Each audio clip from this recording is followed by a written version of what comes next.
Welcome to the B2B Sales and Marketing Hotline. Dialing up the latest tactics and hottest trends. We're here to help you take your B2B game from stagnant to stellar. I'm Emily. And I'm Maryanne. And together, we're ready to answer your burning B2B sales and marketing questions. Each episode, we'll tackle a need-to-know topic in the ever-evolving world of B2B sales and marketing. We'll break it down with actionable takeaways you can implement right away. And because you don't get results without real talk, we're wrapping up every show with a quick Q&A segment. So fire away with your burning questions. Whether you're a seasoned sales leader or a marketing veteran, the B2B Sales and Marketing Hotline is your one-stop shop to take your B2B efforts to the next level.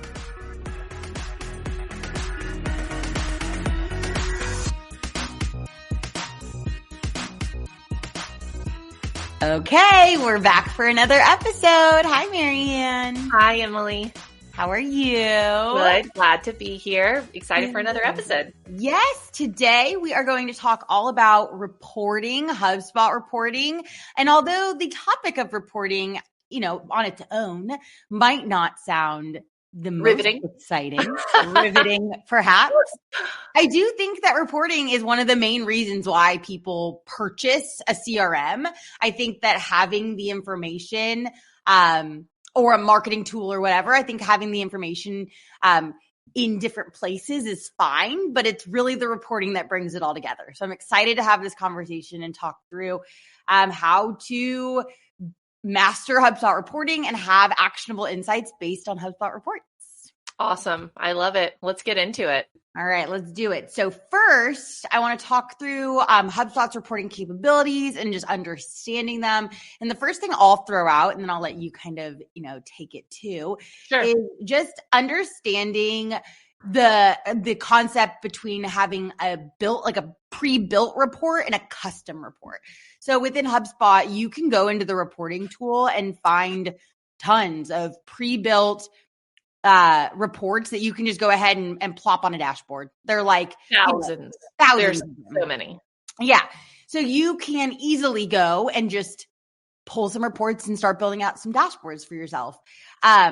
But something that HubSpot does offer, which I find very cool, and I know we do a lot for our clients, is custom reports, which just allows you to go into more detail, really orient the reports the way you want, have some difference in like the visual of the report. There's also some really cool, I geek out on this stuff, but there's some different like color coding you can do and stuff. I mean, I really should have been the one to kick off this podcast episode because you need to be introduced properly, Emily, and your real name is Master of HubSpot Reporting. You guys, she is the guru. She tinkers around on all of the different HubSpot reporting and has so much fun making dashboards, more so than anyone else I've ever known. So we love you for it. Our clients love you for it.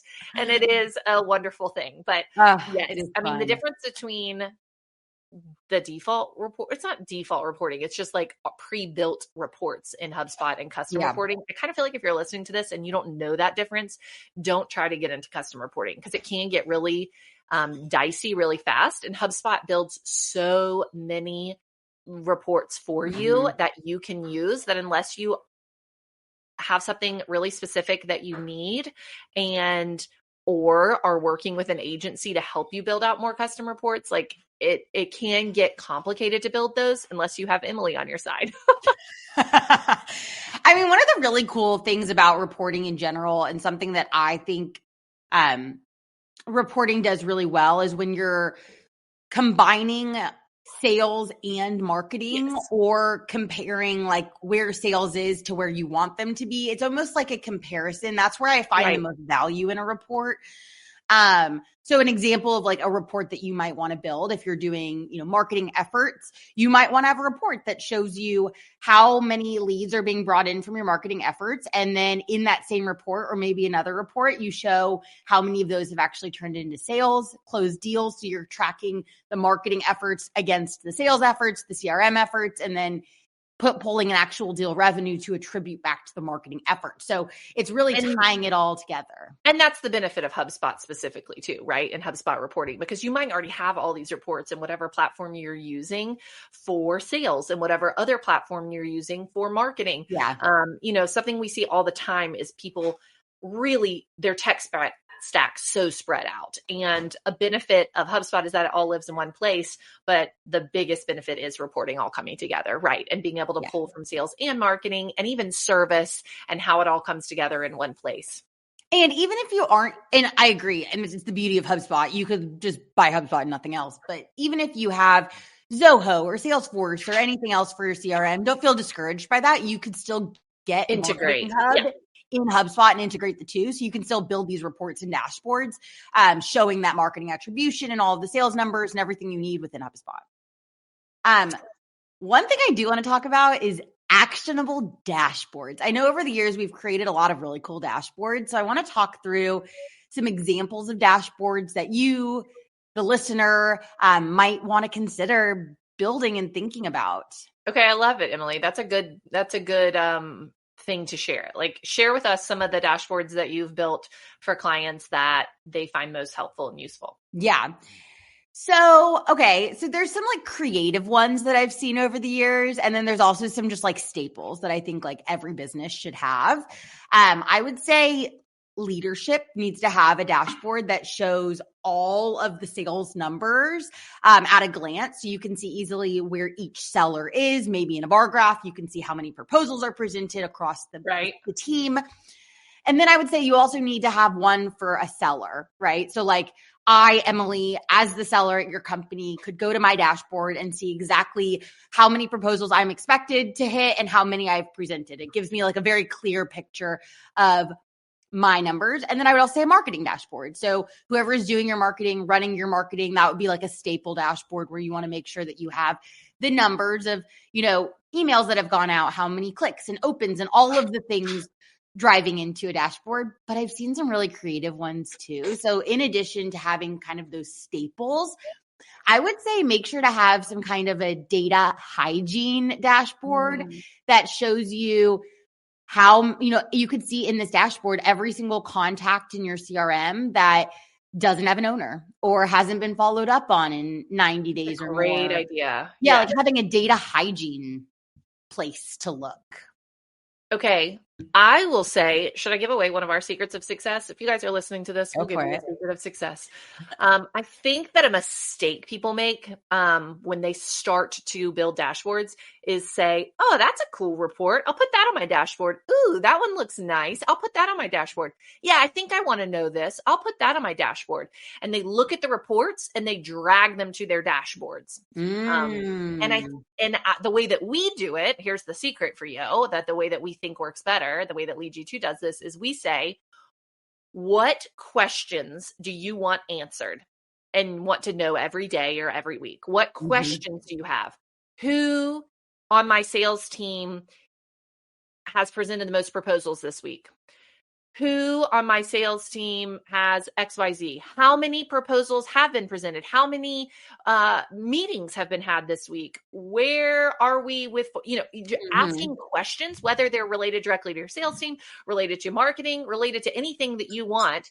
What questions do you want answered? And then work backwards. Okay, what report would show that? And that's where Emily starts geeking out because she builds the reports to answer very specific questions. Or there are options where HubSpot's already built them and you can realize this has been answered in this report. So working backwards for what you want to see and questions. Every report should answer a question. What question do you want to know? There is a report for that. And then choose what goes on your dashboard that you get emailed every week or log in and look at. So that's kind of our secret for success with the reporting, I would say. Yeah. Having Emily Hartzell be the one to build reports. Well, it's funny you said that. So I remember we had a partner development manager back at HubSpot many, many years ago. And I remember she was teaching us about building reports and just all the cool new report builder stuff happening with HubSpot. This was back when the reports weren't as cool and they were becoming kind of cool. And I remember we were talking about building dashboards and building reports and all the reports. And I remember her specifically saying, you should not have a single report on a dashboard unless you can tell me explicitly what it's providing you that you couldn't get somewhere else. So the idea of a report or inside of a dashboard should be to provide you valuable insight that you can't just go see on a deal or you can't just go see in the email settings. it's going to give you a next layer. So how many deals across my whole deal pipeline have done this, this, and this, or like really like layering on the information to provide truly actionable reports that you can look at it and say, okay, based on this report, we need to now do this because we need to follow up on with this person, or we need to move this deal in the pipeline, or whatever it might be. Another dashboard that I have seen creative that people have made that I've helped a lot of companies build is a one-on-one dashboard. So when a manager and a seller sit down to have a one-on-one, a dashboard that they can pull up for that seller and walk through that on their one-on-one. Like that's their agenda of their one-on-one is the reports on that dashboard. Okay. What do you want to talk about in your one-on-one? Let's build a dashboard with the reports that show each of those things, and that be the agenda for our meeting. Yep, exactly. And you can even, HubSpot does this cool thing called quick filters. So you can actually build a one-on-one dashboard that's just generic, and then you can quick filter to the rep you're going to be talking to, which is also kind of cool. So you could just have one dashboard as a leader and then filter for each seller. So just before you meet with them, you would just quick filter, put the rep's name, and then you have your conversation with them. And the next one-on-one, you just move that quick filter. So you only have one dashboard. But it allows you to have that same conversation and the consistency over time too. And then it can also allow for your conversations to help with some things we've talked about in other podcast episodes, which is accountability and holding people accountable for putting the right data in, because data in is data out. So if you're having a one-on-one with somebody and their information's all wrong, then they haven't been putting in the information to be able to report on it, right? Like those reports don't mean anything if people do not put in the information to the CRM, to the deals pipeline. Absolutely right. Yeah. Imagine having a one-on-one, pulling up a report inside of a dashboard that shows specifically how long something has been in a certain stage, and being able to have a conversation as a manager talking to a seller saying, this proposal was presented 3 weeks ago. What can I do to help you move this along? Right. How can we work together? What could I provide you? Do you want me to, sit in on your next meeting or whatever? And just allowing the reports to be the conversation. Right. Which, kind of goes along with like measuring sales performance, forecasting. You can build reporting dashboards that show you where your sellers are each month to their goal. You could actually have a goal line. So you could see where someone is to their goal, and whether that goal is a dollar amount or a goal of how many calls or how many activities someone needs to be making. You could have almost like I love that one report that looks like a gas tank and it starts at empty, and you can see all the way up. So you could have a daily dashboard that they are required to move the needle all the way to 100% in order to be done with their day, things like that. And I feel like in general, this can be overwhelming for people. How do I set up the right things? What do I need? And my best advice would be to dive in and set it up the way that you need it. And of course, you can always be tweaking this and adding to it and refining it. But if that's not your thing, you also don't have to do that. If you have a partner that helps you set it up, like a lead you to, or you just spend the time to set it up on your own, it can continue to serve you over and over and over again without need. It doesn't require tweaking. So I feel like that's important to note too. It's really a one-time have to set up what you're trying to look at and what you need. Yeah. And also I want to talk to you about just data accuracy. I actually had a call with a client a couple of weeks ago. It was very funny. They were convinced that their reports were broken. They were like, our reporting dashboard is broken. So we walked through it. We talked through, we looked through all the reports, and I was like, it's not broken. Your sellers just aren't putting in deals. And so that's the key is HubSpot is not a mind reader. It doesn't know what your sales activity looks like unless you tell it. So these reports are only going to be as good as the information that you're actually putting into it, right? So if you build a report that shows how many proposals are presented or how many activities are being, done, and your sellers are not tracking their proposals inside of HubSpot, or they're not, they don't have the email integration set up, so their emails aren't tracking with HubSpot or whatever, your reports are going to be no good. So that's a key thing to think about.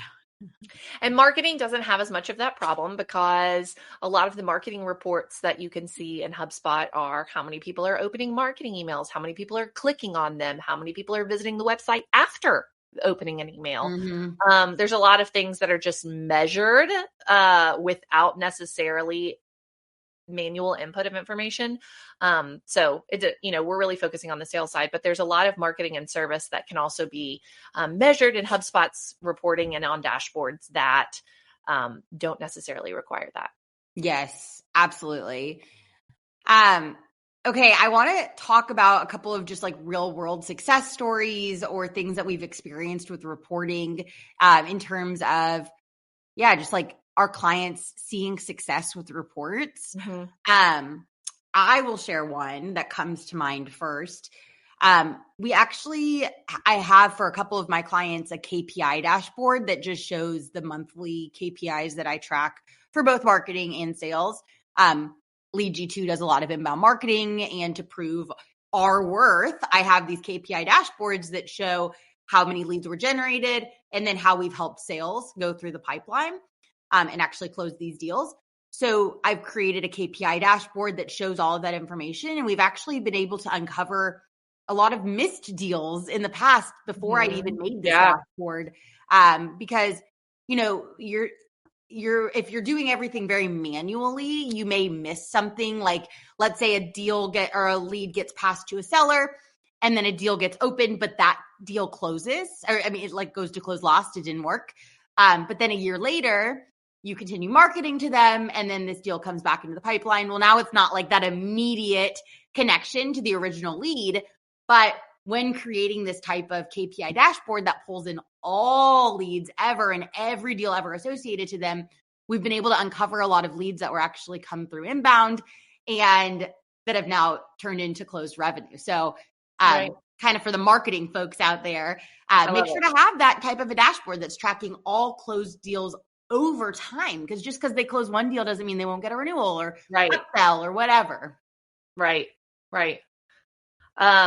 That's a good example. I'm trying to go to real. I use KPI dashboards for my clients too. It's really for me. I mean, it is for them, but for me to report to them because it's so much easier that the information is just there. Yeah. I would say just trying to think about like quick wins for reporting that people could take away today and take action on, I would say would be to try and make a dashboard. I'd imagine if you're listening to this, you have reports in HubSpot that you look at, or reports in general that you regularly look at.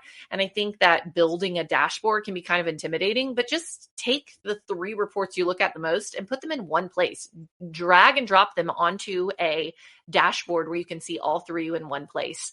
And then I guess also just challenge you to think of a question that you want answered, and then what report can help you build that. And if you are having trouble figuring that out, send us an email. I'd love to help anybody with figuring out what report could I build to answer this question in HubSpot. So those would be my takeaways for today that people could take in action.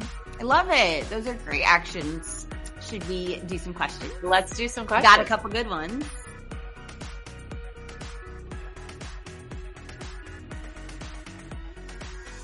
Okay. You want me to kick us off? You want me to read it? Go for it. Okay. So here's the question. Hey there, we struggle to generate leads outside of our existing networks. I work for a PEO company. So what are some creative ways PEOs can attract new business? My brain is just, there's so many different things that I could share. I'll share one, and then Maryanne, maybe you share one too. Sure. So specifically with PEOs, in my experience, events have been very popular and creative. So going to an event is not just like showing up and leaving is not going to generate leads for you. But if you have a clear strategy for promotion before the event, what you're going to hand out and do during the event, and then after the event is over, your follow-up strategy, it can be really beneficial for generating leads and closing business. Mm-hmm. I love it. Yes. Our event marketing plan, we use a lot with PEOs because there's so many great conferences out there and ways to get leads. And we know PEO in specific is very relationship driven and trust driven. So building that in person is a great step to do with events. Yep. Creative ways. I think that for PEOs specifically, it's just all about educating. People don't know what a PEO is. And so dumbing down sounds harsh, but yeah. Dumbing down what a PEO is and really educating around it in different ways. Our recommendation is to do that through content. I think podcast is a great way to do that because it's very relationship oriented, like building that trust again and humanizing what a PEO is could really help. So thinking of dumbing down PEOs and doing it in a way that's really relational through content. Yeah. Love that. Great advice. And if you have more questions, reach out to us, but hire us. Hire us. Okay. The next question. We're expanding into a new industry and we don't have established credibility. How can we build trust quickly with potential B2B buyers? Okay. So expanding into a new industry, don't have established credibility at this point. I would say the biggest thing I would do is go ahead and start subscribing to newsletters in this industry. Think about maybe some, thought leaders in the industry that you're expanding into and start following them on social media. Maybe even see if you can get some just like meetings with thought leaders in the industry and just pick their brain on pain points and just different. I would say, so when I'm reading the question, if you're expanding into a new industry and you have no established credibility yet, I would make my first priority to become the expert in the industry. Mm-hmm. You know what I mean? Like that's what I'm trying to get at. Become the thought leader. Make yourself a thought leader and not just your brand. Yeah. Yeah, because building trust with a new industry where you have no case studies, you have no like previous success, like necessarily that you can like share. There's no credibility yet. Becoming the expert and really understanding what you're selling and what you're selling is directly impacting the industry. You'll be able to, I think, get a little bit further and build trust faster because they can sense that you know what you're talking about, like knowing the lingo, speaking their language, things like that.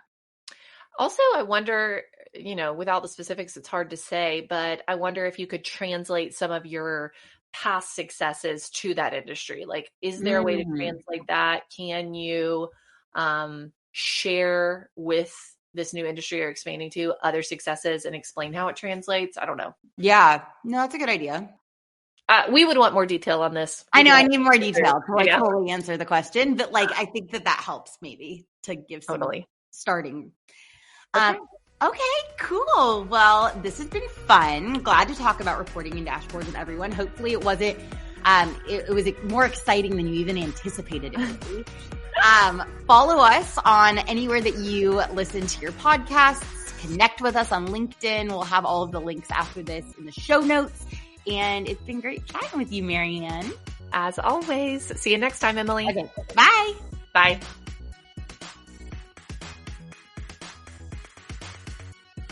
Thanks so much for tuning in to the B2B Sales and Marketing Hotline.